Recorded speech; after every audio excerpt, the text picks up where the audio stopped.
오늘은 고구마가 숨겨왔던 충격적인 출생의 비밀 스토리를 준비했습니다. 단, 해당 내용은 개인적인 뇌피셜로 본방송 내용과는 다를 수 있다는 점 이해 부탁드립니다. 먼저 빨간 풍선 19화 예고편을 보시면 조대근에게 끔찍한 일이 벌어지는 걸 알 수 있습니다.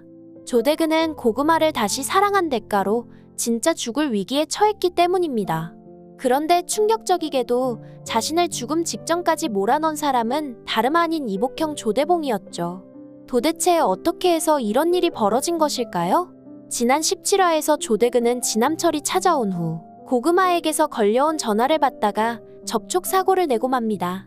그런데 앞차 차주가 합의금으로 1,000만 원을 요구하면서 문제가 커지게 되죠.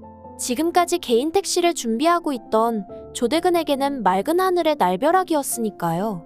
결국 형 조대봉에게 고민을 털어놓지만 마땅한 해결 방법이 없었습니다. 이에 형 조대봉은 고물상을 만나 돈을 꾸려고 하지만 인간 이하 취급을 받고 말죠. 그런데 19화 예고편을 보니 조대근과 고구마가 다시 만난다는 사실을 고물상이 알아버린 듯합니다. 이에 고물상은 조대봉에게 연락했고 딸의 문제를 해결해주는 조건으로 1,000만 원을 주기로 했을 것입니다.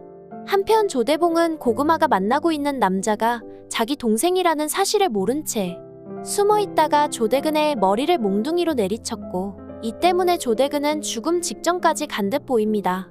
이 일로 고구마는 과거에도 아빠가 조대근을 죽이려고 했다는 사실을 알게 되면서 분노하겠죠. 결국 고구마는 조대근을 살리기 위해 평생 숨겨왔던 출생의 비밀을 털어놓지 않을까 싶습니다. 첫째 딸 지천이가 사실은 조대근의 딸이라고 말이죠. 그럼 어떻게 해서 이런 스토리가 가능한지 알아보겠습니다. 지난 3화에서 조대근은 지남철 아들과 처음 만나게 되는데 이때까지만 해도 지훈이가 조대근의 아들이 아닐까 의심했습니다. 하지만 12화에서 조대근과 고구마가 과거에 헤어진 후 만난 적이 없었다는 사실이 알려지면서 지훈이는 그의 아들이 아닌 걸로 밝혀졌죠. 그런데 15화에서 고구마가 조대봉에게 이런 말을 합니다. 너랑 자취방에 같이 있다가 아버지한테 끌려가서 결혼식하고 그날 밤 겨우 도망쳐서 자취방에 갔더니 없더라고 말이죠. 그래서 말인데 아무래도 딸 지천이가 조대근 친딸이 아닐까 의심이 됩니다. 그 이유는 지천이 나이가 두 사람이 헤어진 시기와 비슷하고 아들 지훈이와 달리 지천이는 아버지 지남철에 대한 애정이 별로 없었기 때문입니다. 그리고 이 사실을 지남철도 알게 되면서 모든 걸 버리고 은산이에게 가지 않을까 싶네요.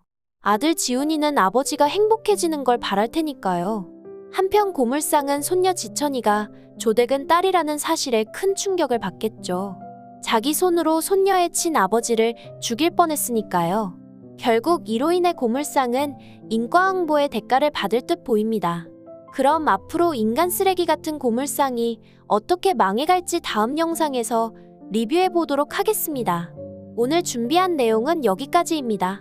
구독과 좋아요 부탁드리며 많은 의견과 댓글 남겨주세요. 시청해주셔서 감사합니다.